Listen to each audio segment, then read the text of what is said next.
Kemarin, ketika senja tiba, Mas Ari mengundang saya untuk duduk-duduk santai di balkon atas rumahnya. Ditemani secangkir kopi dan seperangkat vape, kami terlibat dalam diskusi santai. Adapun pembahasan kami adalah tentang pandangan masyarakat Indonesia terhadap para penyandang disabilitas. Pada waktu itu, Mas Ari terlihat nampak resah dengan cara pandang masyarakat yang masih saja memandang rendah para penyandang disabilitas. Jujur saja, pada awalnya, sebelum saya mengenal Mas Ari, saya juga sempat melihat para penyandang disabilitas sebagai orang yang, maaf, tidak normal, sedangkan orang-orang tanpa disabilitas adalah orang normal. Seringkali saya berpikir bahwa mereka patut dikasihani dan harus dijadikan ladang amal bagi orang-orang tanpa disabilitas. Lalu, saya dulu juga melihat para penyandang disabilitas sebagai manusia yang tidak dapat berbuat apa-apa. Sehingga, saya seringkali memandang mereka sebagai manusia kelas 2 yang levelnya berada di bawah orang-orang tanpa disabilitas. Tapi itu semua dulu ya kawan. Sekarang perspektif saya terhadap penyandang disabilitas sudah sangat berbeda. Apalagi setelah saya mengenal lebih dalam Mas Ari atau teman-teman penyandang disabilitas lainnya.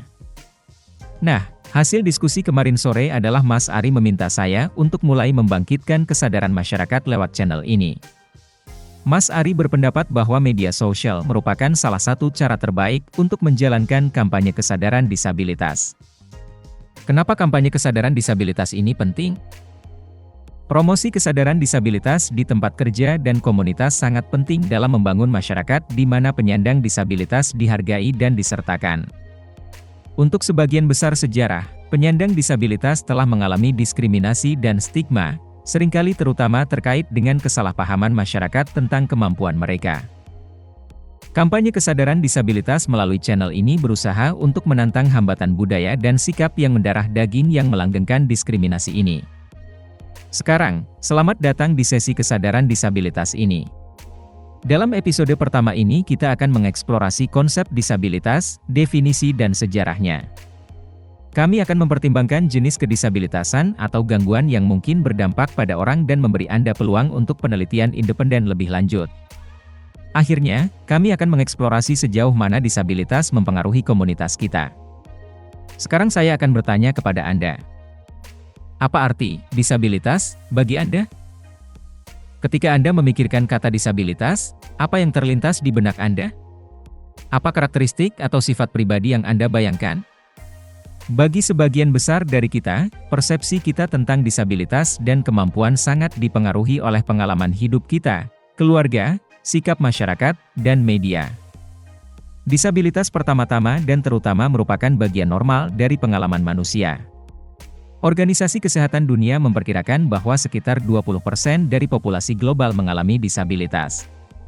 Sementara secara nasional berdasarkan data berjalan 2020 dari Biro Pusat Statistik, BPS, jumlah penyandang disabilitas di Indonesia mencapai 22,5 juta atau sekitar 5% dari jumlah penduduk. Mengidentifikasi satu definisi umum disabilitas dapat menjadi tantangan karena banyak organisasi akan mendefinisikan disabilitas dalam istilah yang berbeda, seringkali untuk tujuan menentukan kelayakan untuk mengakses layanan dan dukungan. Misalnya, definisi kedisabilitasan yang digunakan oleh Departemen Layanan Kemanusiaan untuk menetapkan kelayakan seseorang untuk mengakses dukungan pendapatan akan berbeda dari definisi pemberi kerja. Untuk tujuan kampanye ini, definisi yang baik untuk membantu Anda mengkonseptualisasikan disabilitas adalah yang diberikan oleh Disability Discrimination Act, yang mendefinisikan disabilitas sebagai 1. Kehilangan total atau sebagian dari fungsi tubuh atau mental seseorang. 2. Hilangnya sebagian atau seluruh bagian tubuh. 3. Masuknya organisme yang menyebabkan penyakit. 4. Malfungsi, malformasi, atau kerusakan pada bagian tubuh seseorang.